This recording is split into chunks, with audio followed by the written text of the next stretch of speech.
Hey guys, welcome back to the channel. Today, we're gonna dive into some new fan theories about Marvel possibly introducing their next big villain in Avengers Endgame. Agent Romanoff, you miss me? Oh yeah, Charles, we got ourselves an X-Men fan. Captain. Your Highness. Captain, big fan, Spider-Man. Hey everyone. And before we get started, make sure to follow us on Instagram. We got some more Marvel-related posts over there. And before we get started, I want to kind of lay the groundwork for where we are at regarding Endgame speculation. We are about 100% sure regarding just a few key details, and that's 1, time travel will be present, 2, Captain Marvel will be present, and 3, Thanos is probably dead. And nothing about that is remotely surprising. However, the rest of this video might have some surprising stuff, so spoiler alert right now. If you don't care, which I imagine if you're watching this video you don't, let's go ahead and continue. So one thing that's very important in the MCU is having a big bad villain, because they sort of tether together all of Marvel's properties. Thanos was established as a threat to Earth in the Avengers with the Battle of New York. He was established as a threat to cosmic characters like the Guardians of the Galaxy, because of his work with Ronan the Accuser. And having a villain like that, especially a villain in the cosmos, makes it a lot easier for Marvel to really fill out this massive cinematic universe that they've created. A villain like Doctor Doom, while he's somebody that I would love to see in the movies, really wouldn't quite serve the same purpose as a villain like Thanos. This leads us to Marvel's cosmic entities, and there's a ton of them.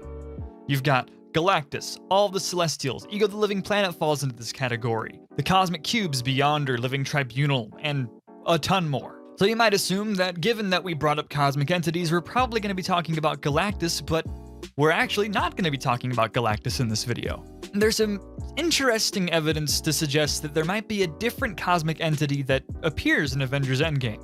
An important bit of evidence here is that Jim Starlin, who created Thanos and Gamora, he basically said that one of his characters was going to appear in Avengers Endgame. We don't know who it is yet, and we doubt that he's talking about Thanos and Gamora, given that they're already in the movies. And he's made a lot of characters for Marvel. Like I mentioned, Thanos, he made his entire family as well. Eros, otherwise known as Star Fox, is also a possibility regarding characters that he created that could appear in the MCU. But Eros isn't a cosmic entity. He's a Titan Eternal, but he's not a cosmic entity. The other key detail is that Marvel seems to be kind of turning in the direction of time travel regarding the way that they're going to be constructing their plot for this movie, and possibly movies down the line in the MCU. There are a lot of characters whose entire existence in Marvel Comics is predicated on some kind of time travel, or whose entire power set relies on some kind of time travel. So fans are pointing to Marvel's poster boy of time travel and time manipulation, Kronos. Kronos is the Titan god of time. And yes, that is Titan god. He is Thanos' grandfather, even featured as an adversary of Thanos in the original Infinity Gauntlet storyline. The speculation is that Kronos would make an appearance in Endgame at some point. But there's a few questions that we need to iron out, or at least ask ourselves before we really get connected to this idea. Firstly, where in the world was Kronos when Thanos decimated half of the universe? In the comics, Thanos at one point traps Kronos using a cosmic cube. The Tesseract is sort of the stand-in for the cosmic cubes in the Marvel Cinematic Universe thus far. However, if Thanos trapped him in the comics, maybe he somehow trapped him in the movies as well. One of Thanos' gifts in the comics is an understanding of the mystic arts, and Doctor Strange, being a master of the mystic arts, is one of the only characters in the MCU, if not maybe the only character in the MCU, who has shown himself capable of traveling between dimensions. Scratch that, you already know who the other one is, and that's Ant-Man. Quantum Realm, that's where Kronos would be. And it'd be the perfect prison for a character whose entire power set is based around manipulating time, because time doesn't matter in the quantum realm. Our laws of physics just don't apply there. And yes, according to Samuel L. Jackson, Captain Marvel can time travel, but perhaps her powers are limited to some degree, sort of like the Time Stone. Doctor Strange wasn't just able to use the Time Stone to reverse the entire universe. These powers have boundaries on them. But if you're the literal god of time, the universe's living representation of time, you might not have those limitations. So Kronos is totally useless in the quantum realm, and the Avengers might be totally useless in a world where Thanos has the Infinity Gauntlet. Maybe they actually can't stop him. They couldn't stop him in the comics. Adam Warlock stops him in the comics. And honestly, given everything that we're talking about today, I'm crossing my fingers that Adam Warlock shows up in Endgame. So how would the Avengers break him out? Well, if Captain Marvel time travels using the quantum realm, she might be able to. And then, of course, Pym particles give characters like Ant-Man, and anybody who's wearing one of those fancy suits, at least that's what I'm speculating, the ability to access the quantum realm's time vortexes. So then there's the other problem of how they would find out he was even in there. Well, if Scott Lang happens to bump into Kronos along the way, there's a pretty solid chance, that they might have a long time to talk. Time, of course, doesn't matter in there. It could be a short conversation, and then years could pass in our time, or it could be an incredibly long conversation. A conversation that lasts years, long enough for Scott Lang to sympathize with the character of Kronos, and then only maybe a day passes here. You never know. So if Kronos is working with the Avengers, how would he wind up being a villain? This is a question I myself am struggling to answer, to be honest. But Kronos as a villain isn't a possibility that I'm against. The choreographers of the MCU have taken liberties with a ton of characters for the sake of improving those characters' performances in their movies.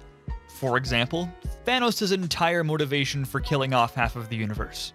And another instance involving Kronos, Drax was originally created by Kronos. Drax is a human character, not an alien, whose family was killed by Thanos. Kronos needed somebody to fight Thanos, so Kronos took Drax's spirit, or his human spirit, and put it into a body, and that became Drax the Destroyer. I think the human's name was Arthur, if I remember correctly. But in the movies, you know that decimation to Drax's family, his alien family, by the way, was a result of Ronan the Accuser, on orders from Thanos.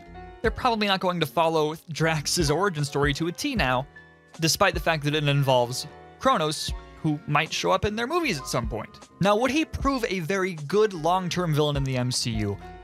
I don't really know. Galactus is a better pick in my opinion because time travel complicates things. It really complicates things, especially when you have a character who has no barrier to how much they can manipulate time. But there is another possibility that I really like involving Kronos maybe colluding with some time-traveling villains. Now we have a couple of dorks to talk about who might work with Kronos.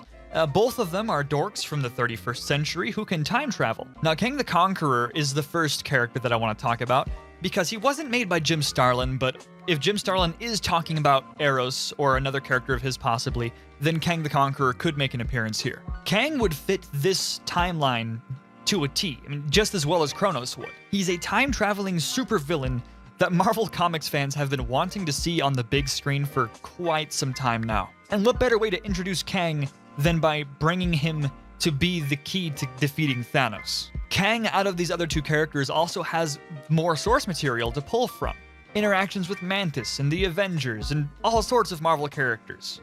Now, the final person that I wanted to bring up is somebody who I haven't really seen anybody else talk about, and I think that's because he's not considered a horribly popular character, but Korvac. Korvac is a character that was made by Jim Starlin, and a lot of you, even people who have read the comics, might be a bit unfamiliar with him.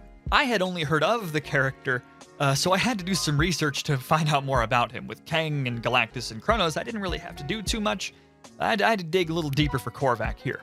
Now, Korvac's had a history with other characters who have existed in the MCU already. Grandmaster, the Avengers, the Defenders, and Doctor Strange, among others. I think even Thor. Korvac's powers are important to note here, and could also kind of link together with Galactus's possible entrance into the MCU. Korvac, at one point in the comics, stumbles onto Galactus' space station and attempts to download his information directly into his own system from the space station, and becomes imbued with the power called the Power Cosmic, the same power that Galactus uses to do all sorts of crazy stuff. Manipulating matter, recreating entire planets to the atomic detail, among other crazy things, including time travel. To make a long story short, Korvac is basically hell-bent on making Earth into a utopia for himself. So he's one of those villains where he's like, oh yeah, he's a bad guy, nobody likes him, but he has good intentions, right? He's sort of like Thanos in that you kind of get him, but you still don't like him. Unless you're me. I love Thanos. Korvac, similarly to Kronos, and I think more so than somebody like Kang, could probably stand up to Thanos. The Infinity Gauntlet is so totally nerfed in the movies, and a character that can manipulate time and matter on the cosmic level might just have the edge on Thanos wielding that gauntlet. Of the people who I mentioned here, I think that Kronos is the most likely candidate to make an appearance in Endgame just because he's more well-known than Korvac, and he's more powerful than Kang. Marvel's own trailers for Endgame, however, aren't going to reveal more than maybe about the first 15 or 20 minutes of the movie, so only time will tell as to whether or not we're going to see the next big villain in Endgame. I think it's a good time to at least hint at him. This theory that we're seeing get spread around a lot lately isn't personally how I would do it. So what I want to know is, what would you guys do if you needed to bring a new villain into the MCU in this movie? Who would it be and how would you integrate them? Let us know in the comments. This has been Adam from Film Artsy, and I'll see you next time. If I could hush the emptiness in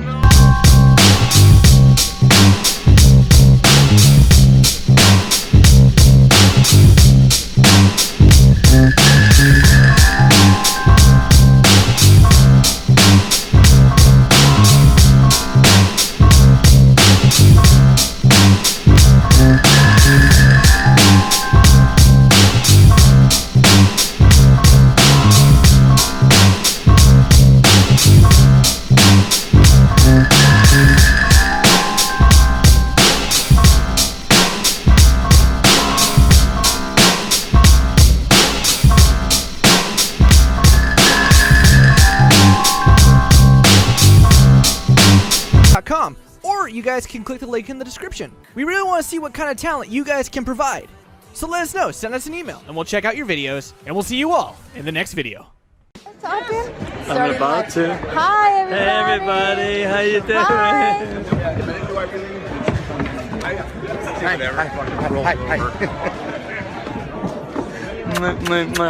Hi. See you guys. Know anybody?